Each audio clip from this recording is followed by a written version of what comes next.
Akıl Bakdatı kanalında size hoş geldik.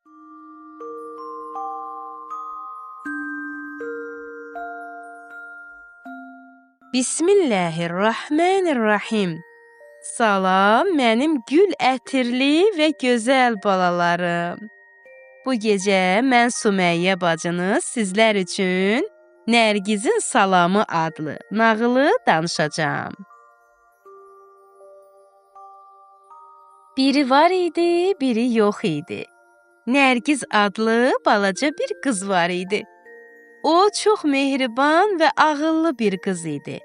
Amma evə qonaqlar gələndə utanırdı və salam verməyə çəkinirdi. Hətta səhərlər yuxudan oyananda da anası və atası ona birinci salam verirdi. Amma o cavab verməyə utanırdı. Bir gün anası və Nərgiz evdə tək idilər.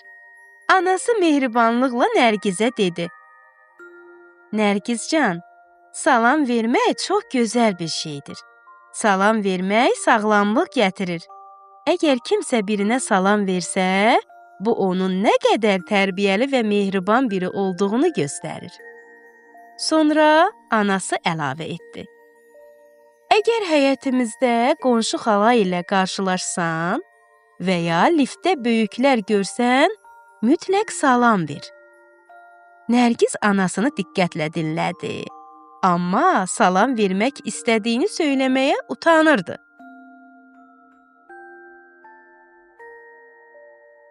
Bir neçə gün sonra qonşuları Zəhra xala və onun balaca qızı Zeynəb onlara qonaq gəldi. O gün Nərgizin atası işdə idi və anası qonaqları qəbul edirdi.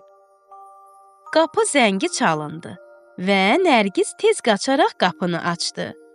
Zəhra xala və qızı Zeynəb qapının ağzında dayanmışdılar. Zeynəb qapıdan içəri girən kimi ucadan dedi: Salam! Nərgizin anası gülümsəyərək cavab verdi: Salam, gözəl qızım, afərin sənə, nə qədər ədəbli qızsan. Sonra Zəhra xala və Zeynəb içəri keçib ocağın yanında oturdular. Nərgiz və Zeynəb birlikdə oyun oynamağa başladılar. Biraz sonra qonaqlar getdi. Nərgiz anasının dediyi sözləri düşünürdü. Axşam o anasının yanına gedib soruşdu: Ana, mən tərbiyəsiz qızam. Anası onu mehribanlıqla qucaqladı və dedi: Əsla, qızım, sən çox ağıllı və tərbiyəli qızsan. Amma niyə görə belə düşünürsən? Nərgiz başını aşağı salıb dedi: Çünki salam verməyə utanıram. Bir də ki, əgər salam verməsəm xəstələnərəm. Anası təəccüblə gülümsədi və dedi: Xeyr, qızım, Allah eləməsin. Sən niyə xəstələnəsən? Nərgiz başını yelləyib dedi: Amma sən dedin ki, salam sağlamlıq gətirir. Anası mehribanlıqla başını sığallayaraq dedi: Bəli, bu bir atalar sözüdür. Yəni salam vermək insanı gümrah və xoşbəxt edir. Salam verəndə insanın könlü açılır və özünü daha yaxşı hiss edir.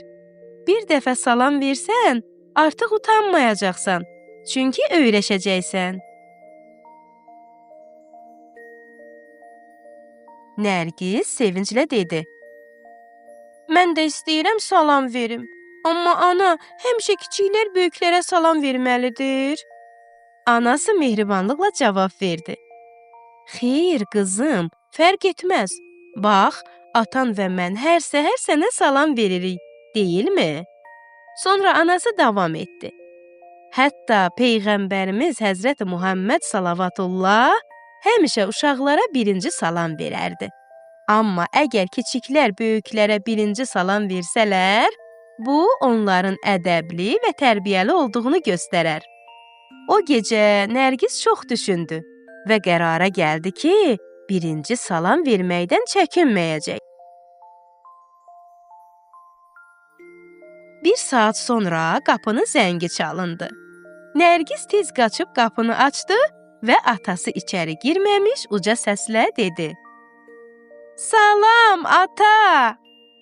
Atası təəccüblə və sevinc içində cavab verdi: "Salam, gözəl qızım, afərin sənə."